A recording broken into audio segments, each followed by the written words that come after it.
On April the 7th, 2018, we left the window-bashing birds and lizards of San Diego and headed to New York.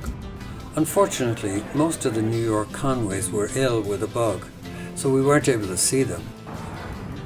However, we did have the consolation of seeing a very recommended show, A Bronx Tale. Then we visited old Bedford haunts, including Eileen Kensing's in Mount Kisco, Sister Kathleen at the Boys Elementary School, where Margaret incidentally conducted an inspection of all the classes, and of course our old home, before heading along the Merritt Parkway to Providence, Rhode Island, where we caught the $120 Norwegian Airlines flight from Providence to a cloudy Cork direct. The following few weeks had us doing the usual Monkstown window gazing and Cork things.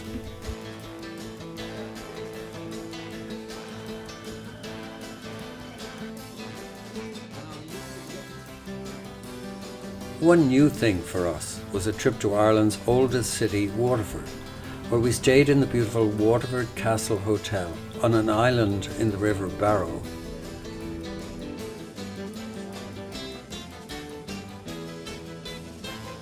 In Waterford, we toured the well-preserved Viking city.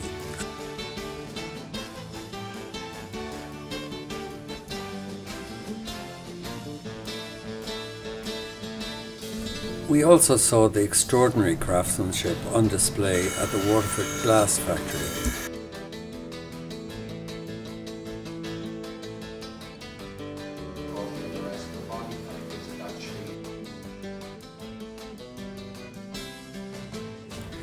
Finally, we retraced our way to Cork via Lismore, visiting the castle and the V-Gap on the way.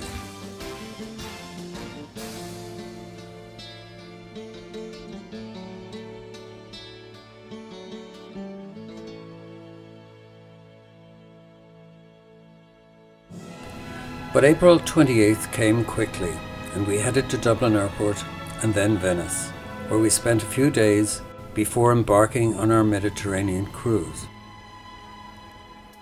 Of course, Venice is a dream. It shouldn't exist, and it was easy to be seduced by its beauty during our days before the ship arrived. Estaria fresca, arecha da festa.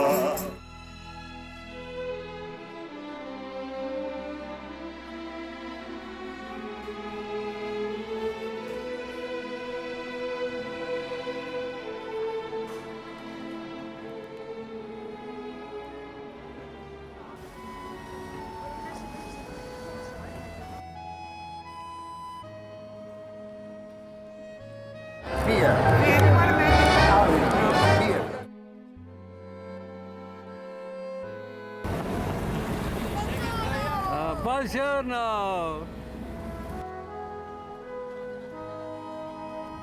But all of a sudden, oh my God, there was the Holland America Oosterdam, and it was time to check out our onboard accommodations, say goodbye to beautiful Venice, and head out for a flurry of stops over the next 12 days. The cruise would take us down the Adriatic, including 2 stops in Croatia and 1 in Albania, then to 3 Greek islands, then 2 stops in Malta, and finally Italy again, in Palermo, Naples and Rome, where we spent a few more days. Croatia is recovering from its recent war of independence. Split is an attractive, modest-sized town with a storied history spanning many empires. Its principal attraction is Diocletian's palace from 305 AD, where the emperor, who was from the Dalmatian area, retired. The palace occupies half of the old town.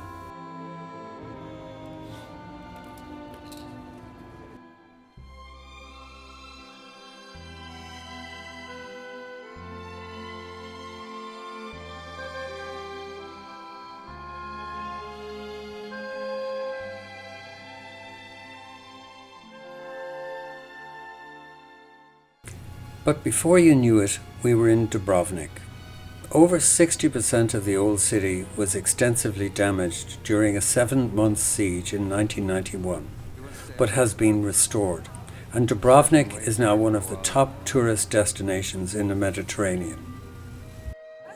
The city's walls are its most striking feature, visited by 1.2 million people in 2017. They run for 1.2 miles at between 13 and 20 feet thick.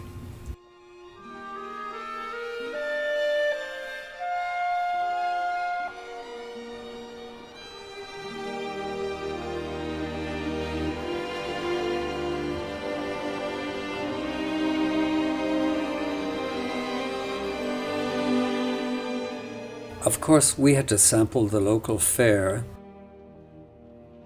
but then we were out of there and on our way to Albania. However, there really isn't much to say about Sarande, the Albanian town we visited.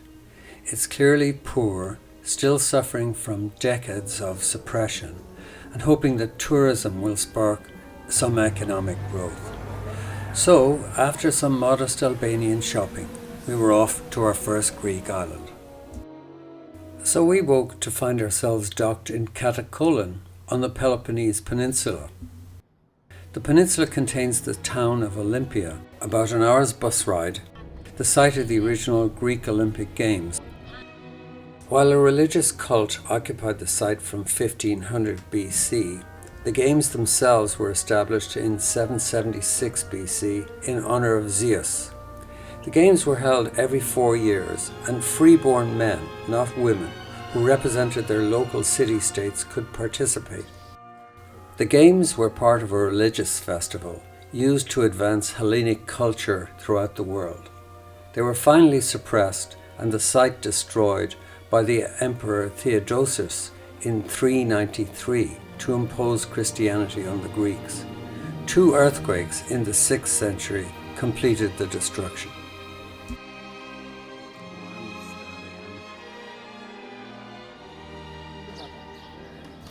So we explored the town and did the same in Katakollin, and then we were off to Crete.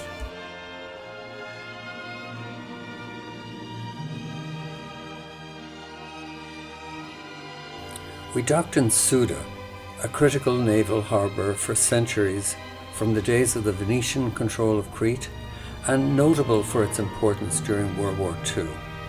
A visit to Chania, former capital of the island, gave a view of the impressive sea defences from Byzantine and Venetian times, and an insight into the sacrifices made by the Crete population under very brutal German occupation in World War II. But that was Crete, and now we were hitting the road, this time for Mykonos. Mykonos is a very beautiful island, and clearly worthy of more time. It's a small island with a population of about 10,000, heavily engaged in tourism. It's noted for its nightlife and for the LGBT activities there.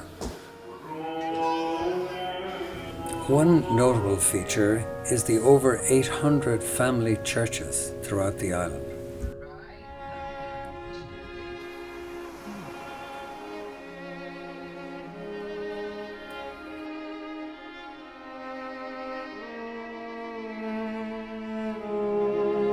Eventually we made it to the town, and gorgeous it was.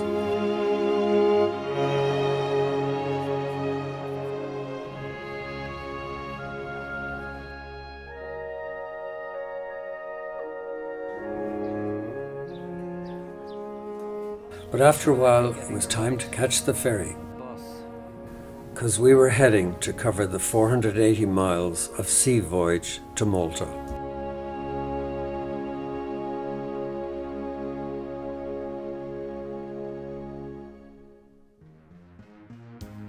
Our visit to Valletta commenced with the promised impressive entrance to the magnificent harbour.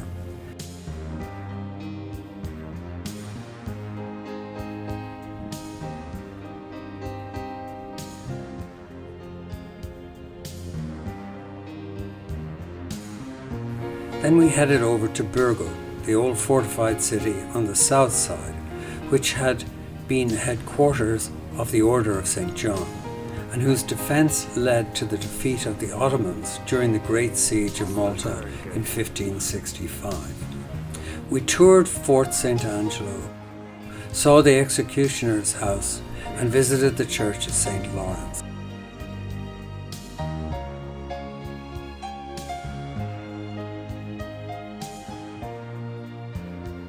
Then, after a little more wandering of the interesting streets of Burgo, we headed over to Valletta.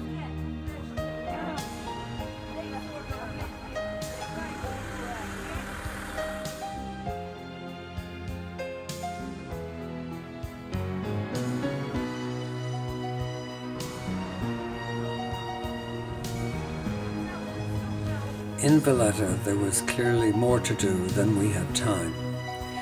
It's obviously an active town with lots of history.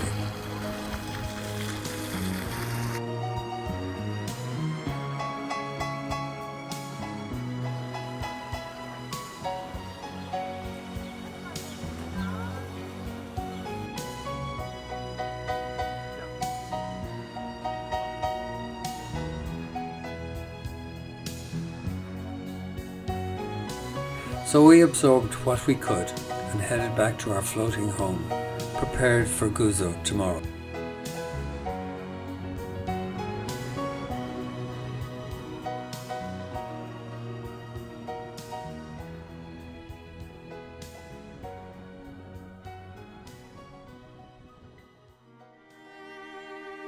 Emgar in Gozo was briefly visited the following day.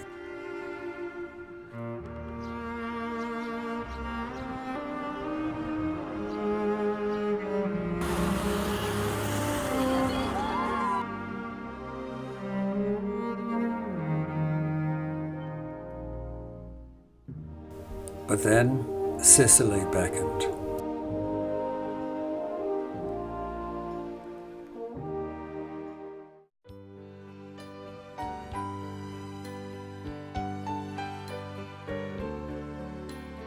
Following an 8 a.m. arrival, we headed out for a tour of Palermo.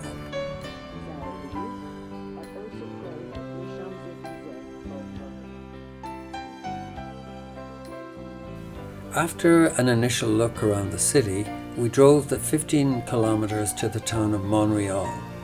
Our purpose was to view one of the two cathedrals constructed within the city, arising from the 12th century political competition between William II of Sicily and the Bishop of Palermo, Walter Orfami.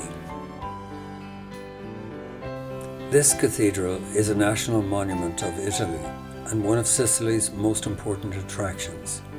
Probably the most notable feature is the large, over 6,000 square meters of glass mosaics, executed in Byzantine style between the 12th and 13th centuries.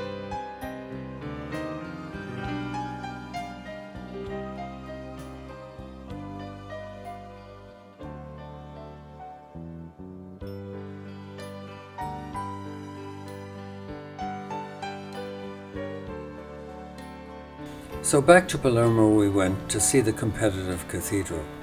This one has quite a different construct, possibly relating to the Anglo-Norman background of the bishop and also the various Renaissance influences at play in its later development. One interesting feature is the inclusion of a meridian, which accurately projects a beam of light directed from one of the domes and which enabled the standardization of time throughout Italy. Another interesting feature was the availability of toilets behind many of the altars. We had another look around Palermo and then we were off, this time to Naples.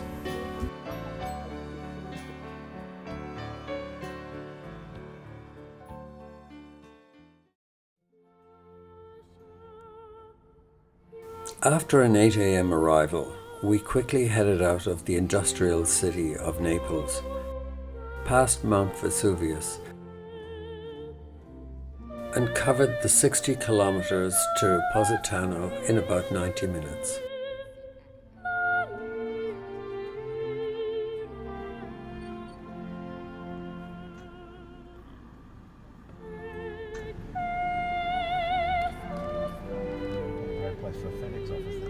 It is not necessary because the space available is really limited. Then we explored the delightful town, engaged in a little limoncello purchasing,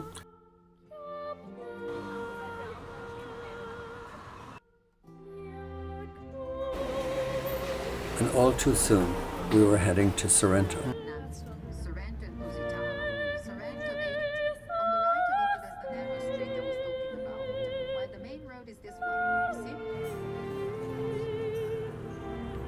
We poked around Sorrento and discovered an extraordinary craft shop called Gargiulo and Giannuzzi, which had a remarkable array of inlaid woodwork, pottery and linens on offer.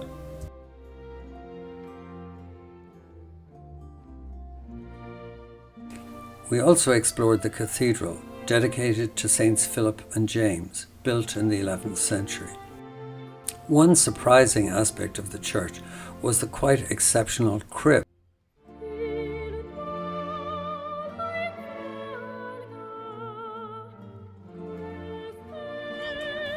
However, keeping on the move, we had an exceptional lunch at the uniquely designed Hotel de Principi di Sorrento, complete with ocean views and beautiful gardens. But now we headed to Pompeii, the Roman city which was buried under 6 meters of volcanic ash during the eruption of Mount Vesuvius in 79 AD. The city was rediscovered in 1599 and in 1748, and its remarkable preservation is because of a lack of air and moisture.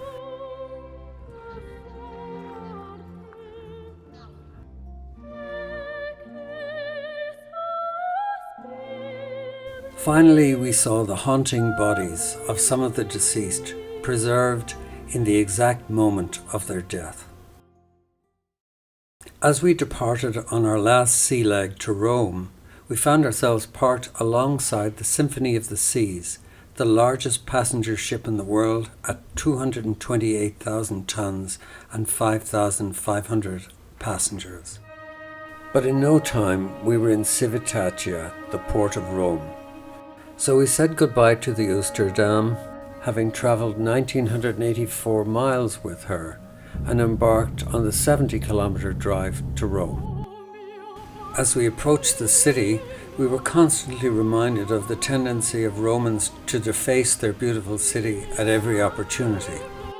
But we checked into our unique hotel, the Residenza Polo 6, which had been recommended by Pia, and which was literally a stone's throw from St. Peter's Square. It additionally had a bar for evening drinks overlooking the square.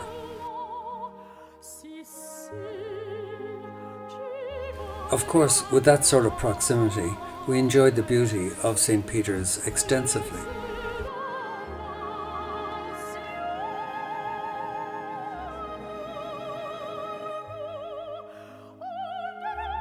And also enjoyed the Roman nightlife, where we had a fun interaction with a couple from Liverpool who didn't want to talk about Ireland's recent defeat of England at rugby.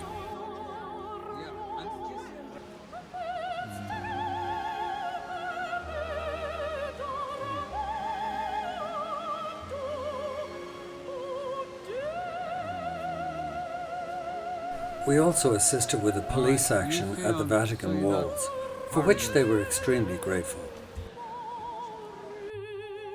The following morning, having done our Swiss Guard inspection, we completed one of our principal objectives for visiting Rome, that is, a drink at Harry's Bar.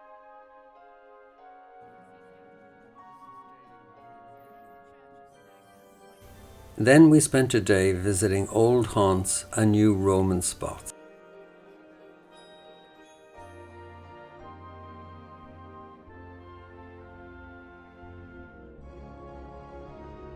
At the time, my book club was reading the Confessions of St. Augustine, so a visit to his mother was very apt.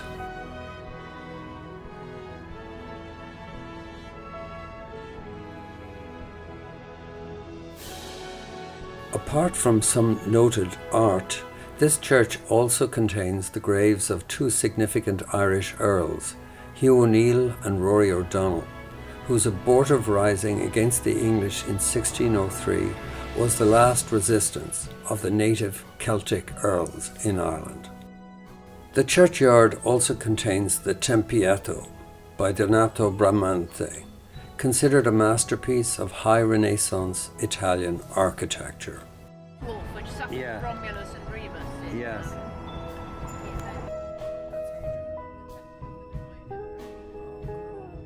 To drive around the centre of Rome in these. Right.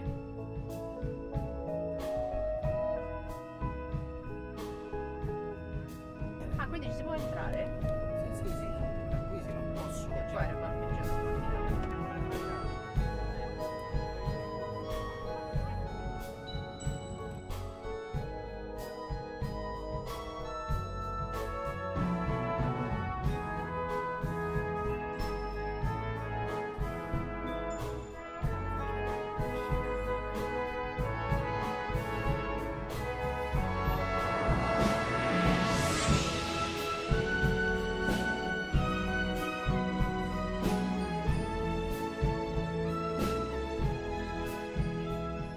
But there was time for just one more look at St. Peter's.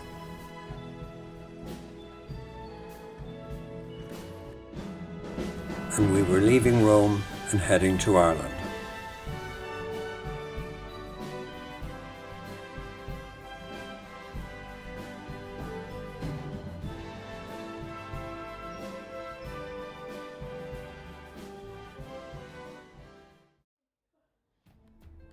Of course, we resumed doing the normal Ireland things upon our return. But we did do a few exceptions. One thing we did was visit, for the first time, the church where Niall's parents married on the 29th of September 1937.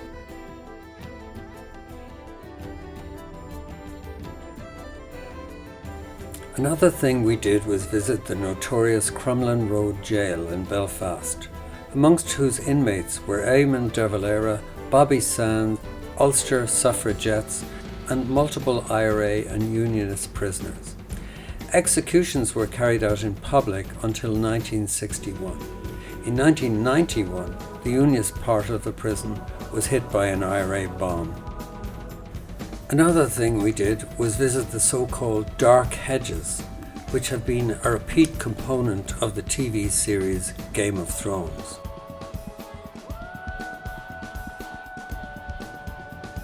Another thing we did was visit Newgrange, probably Ireland's most famous Neolithic site. Newgrange is dated from 3200 BC, making it older than Stonehenge or the pyramids. The site itself contains 200,000 tons of rock and is the most famous of the trio of Neolithic sites in the area. Newgrange is one of several sites in Ireland where the winter solstice sun penetrates the inner chamber. And a final unusual thing we did in Ireland was to visit the very impressive Titanic exhibition By March in Belfast. 1912, Titanic was ready for her maiden voyage.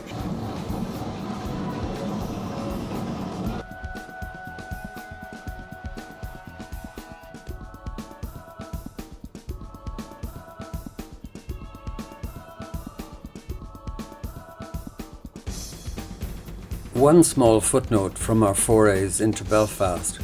We discovered an excellent boutique hotel, the House Hotel, in a happening area of Belfast.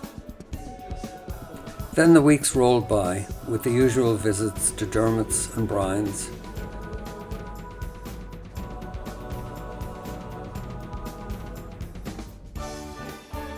and the added benefit of an Eileen meringue. Later, a little droning around Cork,